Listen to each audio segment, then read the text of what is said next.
Hello, everyone. Hi. I am Jemima Kelly from the FT, and I actually have a column. I'm a columnist at the FT, as it says up there, and I have a column in today's FT about the metaverse. And I'm going to be honest with you. I'm going to level with you. I'm not sure I really believe in the metaverse, despite being the moderator on this panel. My column was called "Whatever Happened to the Metaverse," and my closing line was, "The metaverse never really began, and yet it's already over." So I just thought I should, I thought I should be real and just lay, my cards on the table before we start, because that's where I'm coming from. And you've got 19 minutes and 6 seconds to convince me that I'm wrong. Hello. Is this on? Yes, on. So can we just start by because I think for me the biggest issue is the definition. So could we just start by each of you telling me what the metaverse is? Because I think that's what, I don't know about the rest of you, but that's what I find the most challenging. Sure. So we got 19 minutes to convince you and make you into a believer what the metaverse is, right? So maybe you and I can do it, right? So we'll try. It's a challenge. Buenas noches. Hi, everyone. Barcelona, how's everyone doing? Yeah? Good? Energy's good? Everyone good? Cool. Well, they're fired up. So what is the metaverse? I think it's an interesting question, and it's a very tough question, to be honest with you, right? So we're figuring it out, to be honest with you, as we go along the way. What is virtual reality? What is augmented reality, right? What are all these, what's AI? What's ML? These are all these questions. We have answers to these, right? But I think it's not something that is super tangible at this point. So you can kind of sense it, but you can't really touch it, and you kind of know where this is going. That's what the metaverse to me is, right? Everyone has their own definition. Robby would have it. Would you concur? Yeah. Sorry, is this one on? I think you gotta just turn it on. Hello. There we go. I'm going to go with this one. So I'll give you my take on it. Yeah. Just, which is my personal opinion. Mm-hmm. I think the metaverse is about open applications and about the idea of what happens to the internet if we have lots of different siloed software applications that start to interoperate content with each other. And so when I look at early attempts at building metaverses within Web3, obviously we have one called the Sandbox, so that's my bias worn on my sleeve. And then there are other ones like obviously Decentraland and Alien Worlds, and you name it, there's lots of metaverses out there. And I think if we're talking about the metaverse with a capital M, the all-inclusive metaverse, I think that's actually a composite of a really messy and chaotic landscape of things that are trying to work and talk to each other to a greater extent than websites and the internet does today.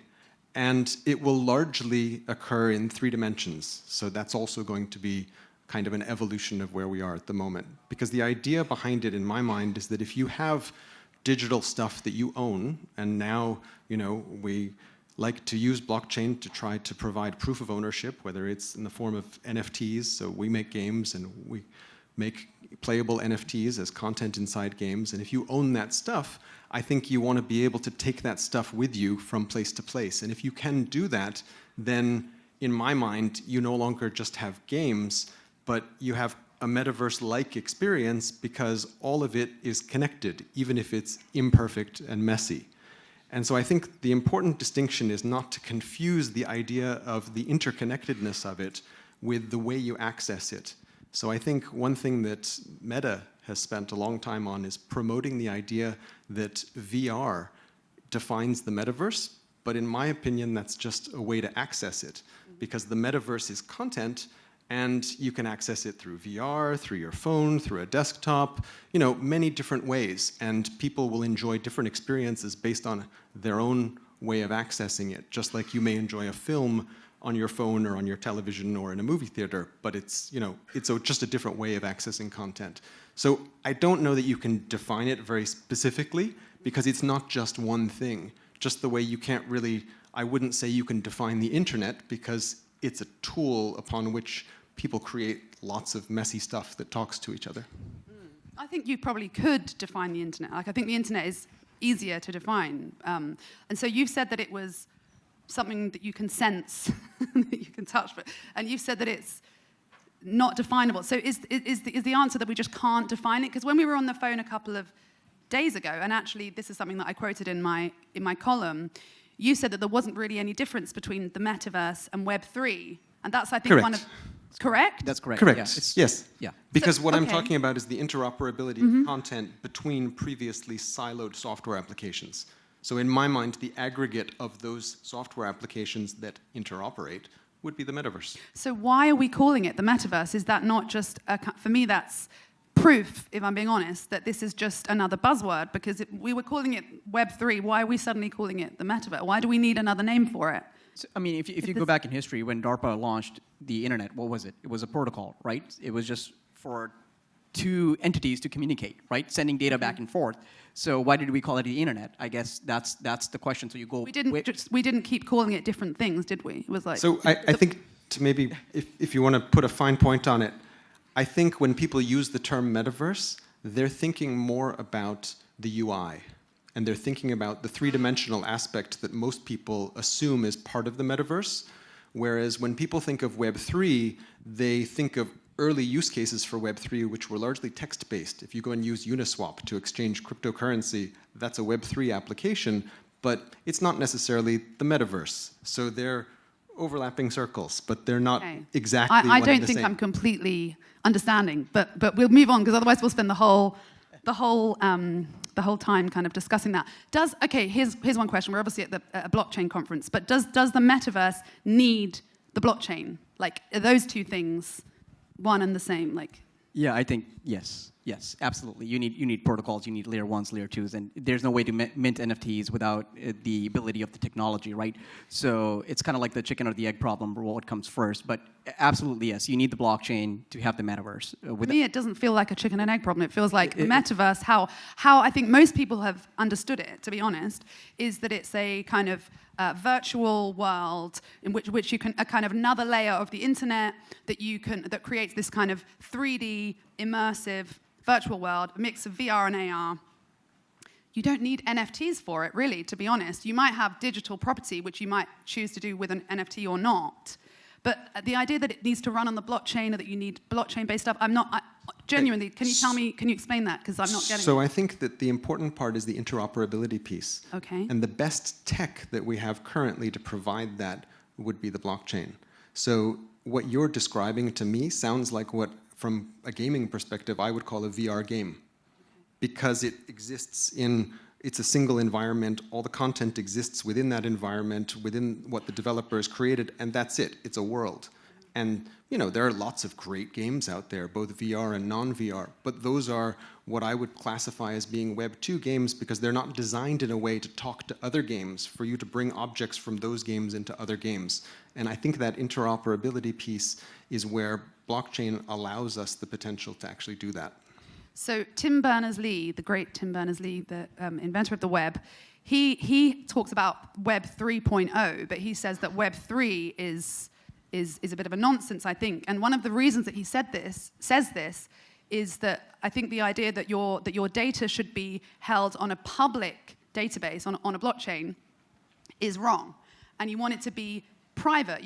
Personal data is personal for a reason, and you want it to be private. So he says that he's obviously pushing the idea that Web 2 is broken. So I think often with some of this stuff, I would agree with that as well. Like, I would agree that there is a need that the kind of current centralized version of the internet isn't great, needs in which we've all become the product and everything, And so I think we can all agree on maybe the kind of the problem, but not necessarily the solution. So what would you say to Berners-Lee, who says that actually that kind of stuff should be private, not public? So maybe I can just add a little bit of color. So I guess we're going back to the on-prem era. So Web 1.0. So everything should be on-prem. So same issue with the cloud. Should be on-prem. So on-prem. when you had servers and behind walls and whatnot, and you were controlling your own data and whatnot, maybe we should go back to that era. There was nothing wrong with it.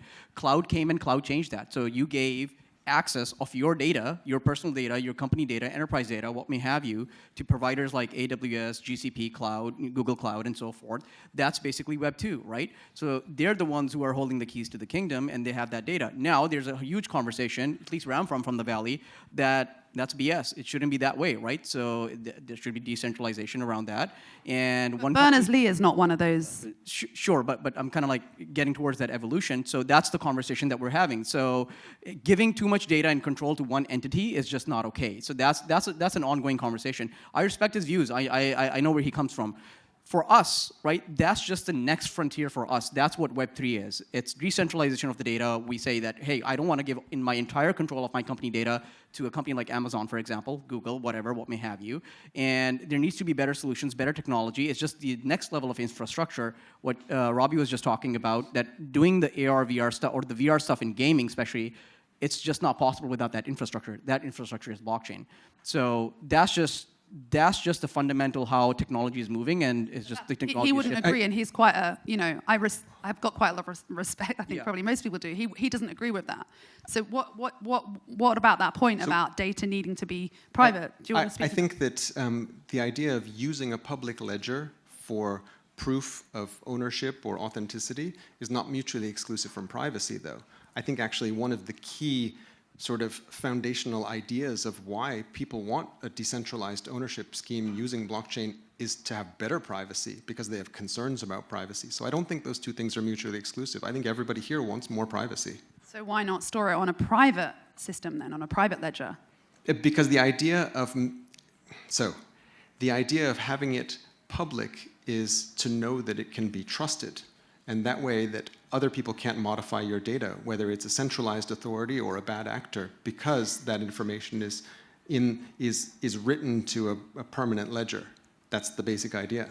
Hacks is one of them. Like, companies get hacked. Sony was hacked. Like, there's a lot of, I can name 100 companies that got hacked. So sure. Data was compromised. Sure. Equifax back in the US. In the gaming community, it's particularly dear to gamers, because there are a lot of gamers who've played games that they love for long periods of time, years, and then the game developer decides to rebalance the game economy or change the rules inside the game, and all of a sudden, all of that stuff that they've been collecting or the points that they've won all of a sudden become valueless or change, and the players didn't ask for that change of rules and didn't have any say in that change of rules. It was just something that the developer did. And so I think what we're trying to do by introducing blockchain into games is to make it more fair to the players so that they're able to have a say in what goes on. Mm-hmm. And how's it going? Like, how would you characterize the demand that's there for like blockchain-based gaming? Because it seems to me that, for example, Animoca had a metaverse fund that was going to be $2 billion, up to $2 billion last year. Now, earlier this you said up to $1 billion. I'm not sure if you can give us any sense of what's going on with that, and if you still have that figure in mind, or if you're going to have to scale it back. I mean, there doesn't seem to necessarily be. There was a big kind of lot of hype around the metaverse a little while ago, and it seems to me that it's already quite like that hype has really fizzled already. And the fact that you're having to scale back that kind of project, how would you kind of characterize that? I mean, you're Sure. running a big metaverse company. Sure. So I think, again, it goes back to definitions, but I think the idea behind building a fund, for example, to invest in people building the metaverse is a very long-term initiative. So obviously this is a fund called Animoca Capital. We just started the process and announced the fund around the beginning of this year. So it's early days. And the idea behind it is to support people who are building metaverse projects. And they come from our lens and perspective. So they're mostly game developers. And the thing about building this kind of content is that it takes a very long time, and I think that that's something that's often not appreciated by people from outside the industry, which is that a good game can take many years to make.